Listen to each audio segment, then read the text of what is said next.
নমস্কার বন্ধুরা, কেমন আছেন সবাই? আশা করছি আপনারা সকলে খুব ভালো আছেন। আমিও বেশ ভালো আছি। ভালো না থাকলে ওই যে বলেছি আমাদের ভালো থাকতেই হবে। তো আমাদের ওকে হসপিটাল থেকে তো ছাড়িয়ে নিয়ে এসেছি।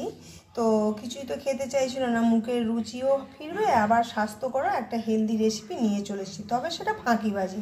তো দেখুন, এখানে আমি নিয়েছি একটা লেগ পিস আর দুটো ছোট ছোট টুকরো, আর এখানে নিয়েছি বিনস, এখানে গাজর, এখানে হচ্ছে আপনার ক্যাপসিকাম আর অর্ধেকটা পেঁয়াজ, আর এখানে ছোট সাইজে দুটো তেজপাতা, দু টুকরো দারচিনি আর গোলমরিচ আর লবঙ্গ। এগুলো হচ্ছে গন্ধ, যাতে চিকেনের গন্ধটা না ছাড়ে এবং ফ্লেভারটাও খুব ভালো আসে। তো আজকে যেটা বানাবো ফাঁকিবাজি হেলদি চিকেন স্টু। তো কীভাবে বানাবো সেটাই আপনাদের সাথে শেয়ার করব।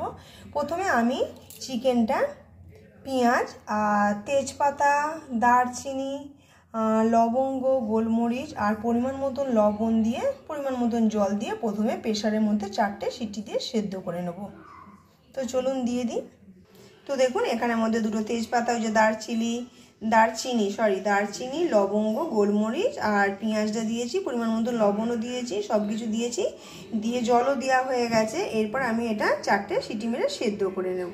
খুবই সুন্দর খেতে হয়। আমি আগেও এই চিকেন স্টুয়ের রেসিপি শেয়ার করেছি, আপনারা চাইলে দেখে নিতে পারেন। তো চলুন, এটা কিন্তু একটু ফাঁকিবাজি হেলদি চিকেন স্টু। তো চলুন আগে 4টে সিটি মেরে তারপরে ফিরে আসছি। তো দেখুন, এটা আমার 4টে সিটি দিয়ে সিদ্ধ হয়ে গেছে। এরপর ফাঁকিবাজি যেটা বলতে বোঝাচ্ছিলাম, এরপরে আমি আগে থেকে যে কুটে রেখেছিলাম বিনস, ক্যাপসিকাম আর গাজর, সেটা আমি দিয়ে দেব।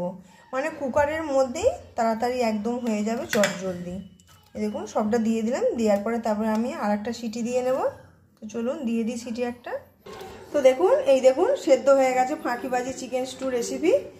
এরপর একটি কড়ার মধ্যে ঢেলে নেব। আর আপনারা যদি কিছু পিছনে শুনতে পান, ওটা হচ্ছে টিভি চলছে, গান, ওই যে। তো দেখুন, এটা আমি কড়ার মধ্যে ঢেলে নিয়েছি। আর তেজপাতা দুটো আমি ফেলে দেবো, নাহলে খাবার সময় মুখে পড়বে। তো আমাদেরও বলছিল যে না, খাবো না, চিকেন কি খাওয়া যাবে? আমি বলেছি একটা কথা বলবো না, ডাক্তাররা তো বলেছে সবই খেতে। আর এর মধ্যে দেখুন একটু কর্নফ্লাওয়ার গুলে দেবো। ওই যে আমার ভাইপো, ভাইজি, আমার ছেলে, ওই আস্তে কথা, ওই যে চিৎকার করছে, টিভি দেখছে। এই যে একটু কর্নফ্লাওয়ার গুলে দিলাম। তো দেখুন, আর লবণটাও দেখলাম একদম ঠিকঠাক আছে। এবার একটুখানি ফুটে যাক। আমি কিন্তু চিকেন স্টু সাধারণত দেখুন এগুলোকে একদম ওই যে কাঁটা চামচ আছে সেইগুলো দিয়ে একটুখানি খুলে নিতে হয়, কিন্তু আমি এগুলো খুলে নেব না। এটা এরকমই থাকবে, তার ফলে ভালো লাগবে খেতে। দেখুন, লেগ পিসটা থেকে মাংসটা আমি এই যে ছাড়িয়েই নিলাম। এইগুলো আর ওকে দেবো না।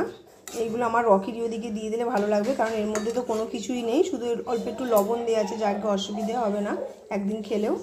তো দেখুন বন্ধুরা, আমার এটা রেডি হয়ে গেছে, আর কিছু করবো না। আর গোলমরিচ গুঁড়ো এটার মধ্যে দিতে হয়, কিন্তু যেহেতু আমি দিয়েছিলাম প্রথমের মধ্যে, আর দেবো না, কারণ বেশি ঝাল হয়ে গেলে ও আবার খেতে পারবে না।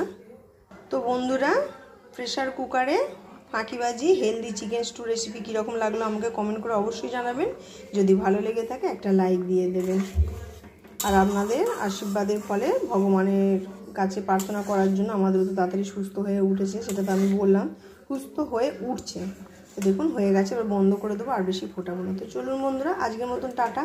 আবার দেখা হবে নতুন কোনো ভিডিওর সাথে। সঙ্গে থেকে দেখতে থাকুন, আশা করছি নিশ্চয়ই ভালো লাগবে। তো দেখুন বন্ধুরা, আমি তো মানে বললাম যে আজকের মতন টাটা। তো আমাদের ওকে গিয়ে বললাম যে এরকম শুধু চিকেন দিয়ে করেছি, এরকম ডিম দিইনি, তাহলে কি খাবে? বলছে ভালো লাগবে, একটা ডিম দিয়েই দাও। তো ভাবলাম তাহলে একটা ডিম দিয়েই দিই। আপনারা চাইলে কিন্তু ডিমটা না দিয়েও কিন্তু খেতে পারেন, তাতেও কিন্তু খারাপ লাগবে তা কিন্তু নয়, খুবই ভালো লাগবে। এই যে ডিমটা ওপর থেকে আমি দিয়ে দিলাম। খাচ্ছিল না, এখন ডবল হেলদি খাবার খাবে। যাকে তাড়াতাড়ি সুস্থ হয়ে ওঠা দরকার। ব্যাস, চলুন এবার ঢেলে ফেলি। আর বেশি ফোটানোর দরকার নেই, এমনি কর্নফ্লাওয়ার দেওয়া আছে, নাহলে একদম বসে যাবে।